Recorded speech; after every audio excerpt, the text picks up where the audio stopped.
Elle me dit qu'un jour, parce que j'en avais marre des moqueries à l'école. Et je l'ai appelée, je lui ai dit, maman, moi j'en ai marre, je veux retourner en Guinée. J'en avais tellement marre en fait d'être moquée que je lui ai dit que je voulais retourner en Guinée. Et là, ma mère, elle me dit, mais pourquoi tu veux retourner? Je lui ai dit, j'ai même pas de camarades de classe. Dans les récréations, je suis tout le temps seule. Je suis dans mon coin. Parfois, pour ne pas croiser leurs regards, leurs moqueries, je me range en fait dans les toilettes pour aller manger en fait les gamelles que j'amenais à l'école. Et finalement, j'ai expliqué ça à ma mère. Elle m'a dit au téléphone, non, t'inquiète pas, ça va aller. C'est rien, tu vas t'habituer. Ma mère, elle m'avoue finalement.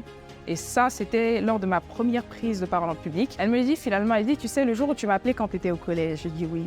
Ce jour-là, j'étais dans la cuisine. Quand je t'ai raccroché, j'ai coulé les larmes. C'est pour ça que même dans la plus grande des blagues, je ne vais jamais accepter que mes futurs enfants se moquent des enfants d'autrui. Parce que je sais ce que ça fait en fait. Même en étant grand, c'est insupportable les moqueries. C'est pour ça que je dis souvent qu'il est très important de développer son intelligence émotionnelle. Parce que si nous l'avons, on ne peut pas se permettre ce genre de choses. Si nous avons de l'intelligence émotionnelle, on ne peut pas se permettre de constamment mal parler dans les commentaires des gens sur les réseaux sociaux. Parce que ça détruit les gens. Et moi, j'avais deux choix.